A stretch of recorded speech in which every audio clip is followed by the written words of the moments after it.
Unforgettable stories out of Western Jamaica from the scrapbooks of Adrian Freighter. Since the daCosta Cup, symbol of rural schoolboy football supremacy, came to the fore in 1950, the competition has not only served as a nursery for Jamaica's football, but it has been providing fans with some amazing memories, some unforgettable memories. In fact, one of my favorite pastimes is to sit back and listen old-timers talk about the daCosta Cup and their favorite memories, and to hear them talk about which team was the best team of all times. Was it the 1965 Very Technical team, or was it the 1977 Clarendon College team? It was also good to hear them talk about the star players. Who was the best schoolboy footballer of all times? Was it Alan Cole of Very Technical? Was it Lenward Teacher Hyde of Clarendon College? Or was it Billy Griffiths of Cornwall College? However, for me, the most intriguing argument has always been which has been the best daCosta Cup final of all times. Because I have not seen all the finals over the years, I am going to stick to the finals that I have seen, that I have witnessed personally, and this will take me back to about 1980.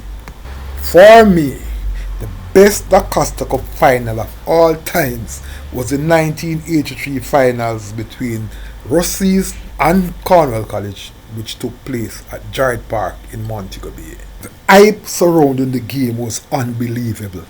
It was almost a case of St. James versus Hanover. While Cornwall College's strength revolved around the fact that they had a well-compact team that played together as a cohesive unit, Rusea's was chock full of stars. Stars that could take a game by the scruff of the neck and pretty much win it on their own. While the game was being played in Montego Bay, Rusea's was the red-hot favourite, based on the impressive demolition job they were doing leading up to the finals. In addition, the Rusea's team was pretty much at home at Jarrett Park, as many of their players, including their star striker Kenneth Blacksgainer, were natives of Montego Bay. Before the game started, news came through that celebrations had already started in Lucea, Hanover parish capital, where a cow was reportedly being curried for a major celebration after the game. In this edition of Lest You Forget, I will be revisiting that game, which to me was a tactical masterclass between two brilliant coaches, Steve Bucknor for Cornwall College and Emerson Henry for Rusea's. The Rusea's team revolved around Troy Buller Malcolm captain, Linton Kong Stewart, Kenneth Blacksgainer, Shadrick Shaggy Wright, Capel Corntail Donaldson, Donald Jemmy Hewitt, Leslie Outbear, Errol Bully Williams the goalkeeper, and Edward Chinny Campbell. The Cornwall College team revolved around Lance Bugs Gibbs the captain, Laurel Crazy Glue Burchell, Anthony Briggy Laird, Carlton Claggy Alexander, Peter Michael, Vinton Williams, Barrington Wrenchy Watson the goalkeeper, and stalwart defender Paul Puppy Weatherly. As was expected, Rusea's dominated the early exchanges with their free-flowing football from players like fleet-footed Capel Donaldson, the equally speedy Shadrick Shaggy Wright, star striker Kenneth Gainers, with amazing support coming out from midfield from the wily Donald Jemmy Hewitt. However, despite having capable attacking players, Cornwall College seemed uninterested in going forward and spent most of their time defending in a disciplined way, which proved to be a source of frustration for the Rusea's front line.